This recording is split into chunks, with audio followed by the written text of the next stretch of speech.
Hey guys, listen, man, I got chills. Because today on the Kiki MMA channel, we will be going over what would have happened. What if Henry Cejudo never retired after UFC 249? Um, for those who are not aware, Henry Cejudo retired at UFC 249 after beating Dominic Cruz and then disappeared for 3 years, came back, lost one of the most weirdly judged decisions of all time to Aljamain Sterling, where I think the judges might have gotten like 4 of the 5 rounds wrong, but they got the winner right. That's the important part. But let's get right into it. So after Henry Cejudo vacated the belt, what happened in real life was Peter Yan beat up a withered Jose Aldo for the belt, which, I mean, Jose Aldo got the title shot off back-to-back losses in a different division. Who knows why? The UFC did it. They did it. It's okay. Um, so in this world, and probably one of the hardest decisions I had to make was Henry Cejudo versus Peter Yan. But I think Henry Cejudo wins that fight. I think the prime Henry Cejudo that we saw wins it. 'Cause I don't think Jose Aldo. I mean, okay. Here's another hot take. I think Peter Yan's better now than he ever has been. Because if we look at Peter Yan, then we're going to video on this. Peter Yan beat Jose Aldo for the title, and then he proceeded to lose the belt via the illegal knee, which actually never happened in this universe. So in this universe, the Aljamain Sterling never wins the belt by illegal knee, which is fascinating to see where people like him if that actually happened. But yeah, so Peter Yan knocks out Jose Aldo, loses the DQ, beats Corey Sandhagen. That's a good win, but then loses the rematch to Aljo, and then loses the split decision to Sean O'Malley, which is a very close fight. He probably won it, and then loses to Marab. Like, I think he's won 4 fights in a row now with beating Marab. I think it's a very good win. I think he's better now than he ever was. I think the Jose Aldo one just wasn't that good, and I think that he lost to Aldo. I mean, he's probably going to win that fight, but who knows? And yeah, but let's keep on going. So I think Henry Cejudo wins that fight by unanimous decision. Sorry for all the Peter Yan fans out there. I think he's really good now. I just don't think I think the better version of him is the one now, not the one back then. I mean, he lost to Aljamain Sterling fair and square the second time. I think Aljamain Sterling would have gotten the next shot at this point, so we're probably looking at late 2021. And I think that Henry Cejudo, obviously, he lost to Aljamain Sterling when he came back, but that was Henry Cejudo 3 years off, and he got to the fight to a split decision. He probably lost rounds. I think it was it 1, 2, and 4? Or maybe it was 1, 3, and 4. It was one of those. I think it was 1, 3. I think it was 1, 2, and 4. But very close fight, one-on-one to scorecards. Actually, if we look at it correctly, Derek Clearly, the bum Derek Clearly, Derek Clearly has never seen anything clearly before. Like that pun there. If you like more puns, subscribe. I'll shamelessly plug it again and again.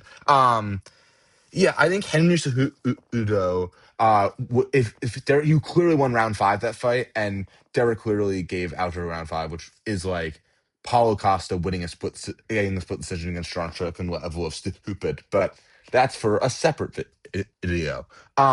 Yeah, so Henry Cejudo, like this is like prime Henry Cejudo we're talking about. Like I don't want to overrate him too much, but he was really good, and I think he beats Aljamain Sterling by unanimous decision. I think it's close.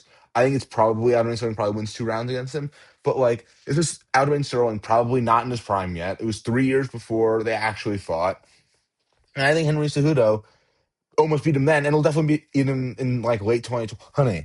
So this is what's in 2021 where there's no clear contenders because in 2021 what happened was Peter Yan beats Corey Sandhagen for the interim title, and then but gets the rematch against Aljamain Sterling. I think in my alternate universe, Peter Yan still fights Corey Sandhagen, but it's not for the interim title. I don't think they would have given the interim title, given that he would have lost Henry Cejudo a fight or two ago, and I don't think he would have had. No, he didn't. He didn't win in between. So I think that TQ loss at Sterling is probably on the same time he would have fought Cejudo. And I think that, or maybe a little bit earlier, and I think he fights Corey Sandhagen. That probably was been a normal contendership shot. But then what happened in real life, TJ Dillashaw also beat Corey Sandhagen and got the title shot later that year, which do I think was right? Probably not. But in this world, and I don't think he won that fight too. He lost the fight to Corey Sandhagen. Maybe that's a hot take. We are very upset Corey Sandhagen lost this past weekend. He will be crying Edar Osloff, but it's okay. Um, I think that TJ Dillashaw probably gets the shot again because I think that there wasn't really anyone else. I mean, you could argue that Jose Aldo off the Rob Font one, but that's like a weak argument. So I think they give TJ Dillashaw the title shot. I don't think in this world, I'm not counting that he gets hurt again. I feel like that's unfair to do, but he still loses Henry Cejudo no matter what. So this leaves us in 2022, where at this point, I think Cejudo is fighting a little bit less frequently, and so that's why I'm going to include some more ranked fights that happened. Um, Marab still beats Aldo. They still make that fight, and Marab still wins. Uh, Sean O'Malley versus Peter Yan, that still happens. Now, the real question here is, mm, do we think Peter Yan still loses that fight? I don't know, because in this world, I think he, weirdly enough, wins that fight. Because, hear me out, he would have never been on like the same sort of run. He was actually coming off a win over Corey Sandhagen and basically being the number one contendership shot. And I think that he's still would have motivated because he would have lost the title shot one time versus getting DQ'd, winning the belt, then losing it via DQ, then losing a rematch in a very close decision. I think this is a much better mental state, Peter Yan. I think he wins this fight 2-1 probably still, but yeah. And I mean, I think Corey is still TKO's still beats Song Yinong, whatever, but I don't think that's important to this alternate universe. And then we get to UFC 280-ish, I'll call it. And this is where he fights Marab. And I think he loses to Marab. I think that it's Loki to late 2022.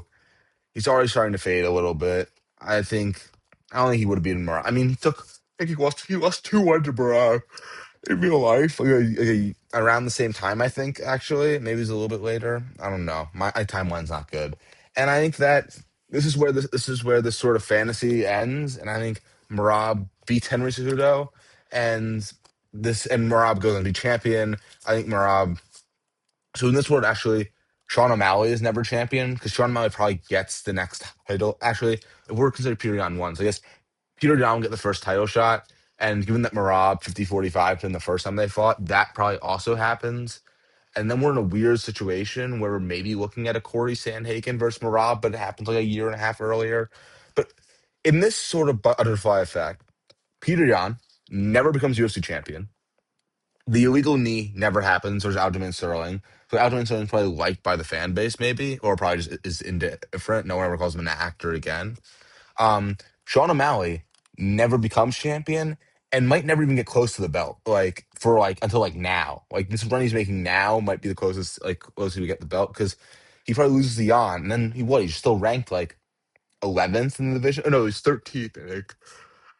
At the time of this Cejudo fight. Sorry for the Yan. And so I think that this alternate universe really hurts Sean O'Malley the most. And Jose Aldo would have never gotten the undeserved title shot. And in my world, I think this means Cejudo would have racked up. I mean, so he already, so let's see. He would have gotten three more title defenses because he would have beaten Ivan beating Jan, Sterling, and Dillashaw, then losing to Marab. So he would have had four defenses, double champion. So he would have defended his flyweight belt, won the flyweight belt of Demetrius Johnson, defended it once, moved up, become a double champ, and then defending against Dominic Cruz, Peter Yan, and Aljamain Sterling, and TJ Dillashaw. And I mean, obviously he's not the GOAT or anything, but he's probably top 10 in most of those GOAT debates because he probably loses to Marab, and then he probably goes on the same downfall he went on. But yeah, I think Henry Cejudo really messed up his career, and I think it would have been really cool to see him without his career. I think he would have been a top 15, maybe even borderline top 10 fighter all the time. If you're a double champ with combined five defenses in two divisions, it's hard to say you're not top 10 all the time. How many people have done that? So that will do it for today's video. It came from a comment request. If you subscribe and request as a video through a comment, I will probably make it because I listen to my audience and I want views. So that will do it for today.